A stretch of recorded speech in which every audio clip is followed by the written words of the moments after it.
calling from Golden Target Media.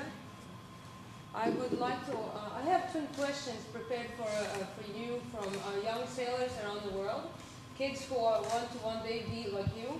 And one of the questions is, it comes from Latvia, from Angora Yacht Club.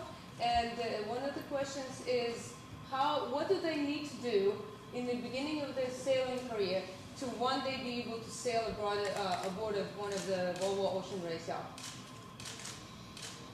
Chris, why don't you take this one? Cast your mind back to being a young buck. Come on, wasn't that long ago.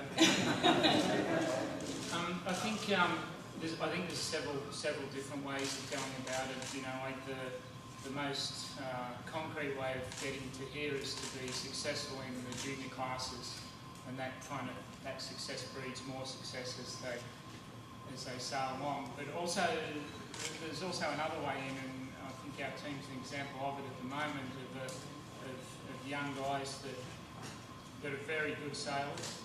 This is hard to break into, and they stay on, and they're on our short team, for instance.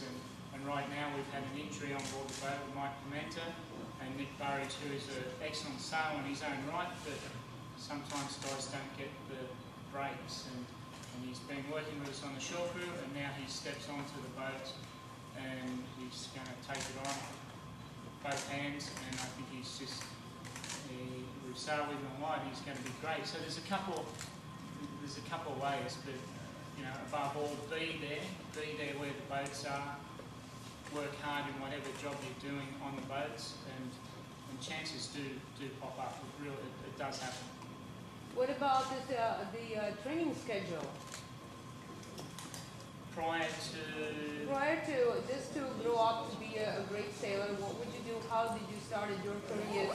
And what advice would you give somebody who's maybe 12 or 15 and wants to, this is their dream? Chris, should we hand this one over to Ika? Yeah. You know all about training schedules, Ika. We've got an Olympics coming up this summer.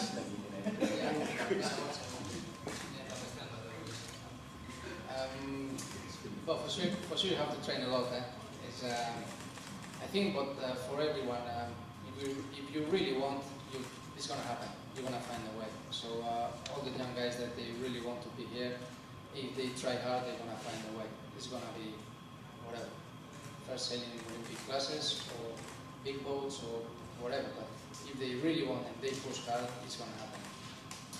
Then about the training, well, it depends on what is the most easy way to start. In some countries it's much more easy to start in big boats straight away, and if this is the most easy way, you have to do it, and you go for big boats, and you train and you do your best to be good and to sail as good as you can. No? Some other countries, like in Spain for example, it's much more easy to start in Olympic classes. Maybe that's the way, and you go for it. So at the end I think it's just a question of how much you really want to do this, no? And if you really want, you will find a way. Thank you. Thank you very much. Another question at the back there. Hi, Linda from the Miami Herald again. I'm just interested, skippers, are you still learning about your boats, or do you feel like at this stage you've kind of gotten to know them as well as you can? Who would you like to direct that to? Pick a skipper. Frank. Are you still learning about your boat? Yes.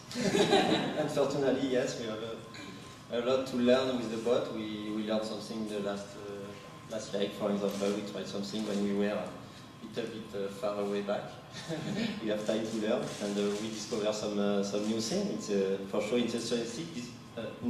For these boats are very complicated because there is a lot of system on board, so there is a lot of tuning to do, and it's very interesting because the good configuration sometimes it's very different, even if there is some twin angle, the same wind.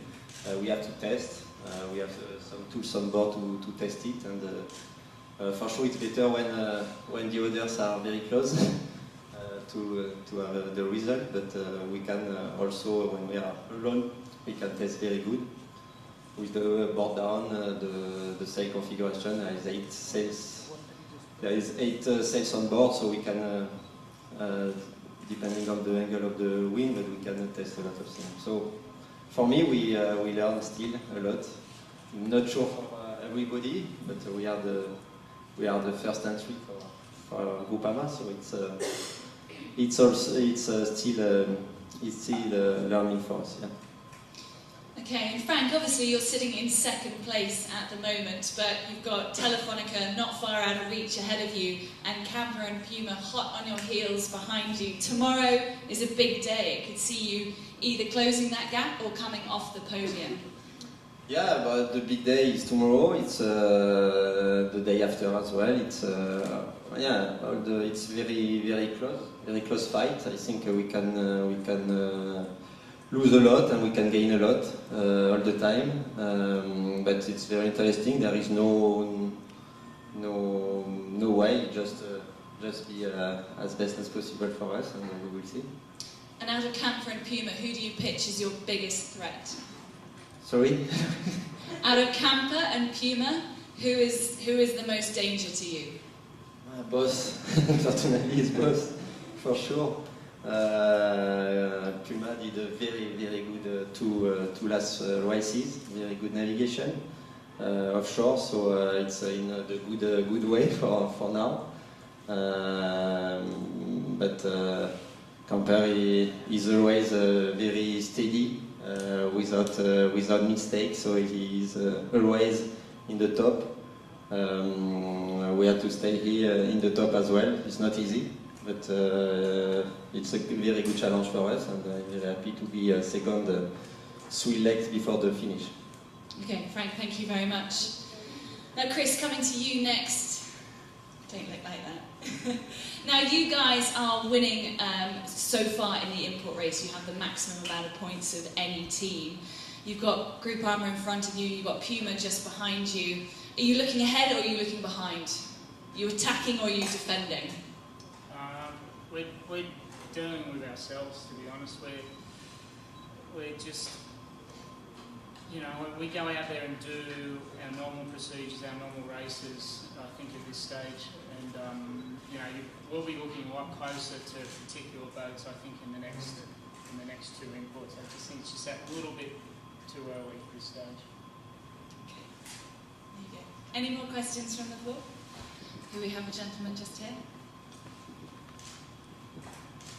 Walter Wille, Frankfurt Allgemeine Zeitung from Germany. Finally, we have a fleet of 6 boats again, and I would like to know how confident skippers are that we have no breakages anymore, and how hard will you push in doubt? Probably a question to Mike and 2 or 3 others. Mike, let's start with you. The boat's in great shape at the moment, and it's ready to go, and it feels good, and it's obviously lovely to be back with the fleet. It was particularly tough. The last leg, sitting it out, the previous leg, other people were having trouble as well, so it was a little bit easier to stomach. But in this last leg, it was brutal having to watch. A Volvo 70 is a funny thing. It's very happy right up until the time that it's unhappy. So every time we've had a failure, it hasn't. We haven't even started pushing the thing as I would have pushed a boat in the past. So it's not really a whole lot we can do about it. There's no point in us sailing a race a couple of 1,000 miles behind the fleet, just for the sake of finishing. We're all too competitive for that. So we're going to go and do our thing and do the thing as we know how to do it. And we just got to hope and do our very best to keep it in one piece. As I said, it's none of our failures to date.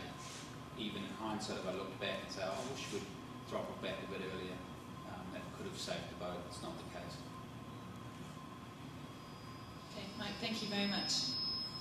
Gentleman down here. Hi, I'm Leighton O'Connor, Scuttlebutt. I have a question for Ken. Do you have any concerns tomorrow during the race that some of your crew members might check the Rangers score? Well, if you remember last night, I think I fired him last night. Did you wash the shirt? Did you wash the shirt finally? No, we're in good shape. Guys are all in good shape. We got Casey back. Casey Smith is back.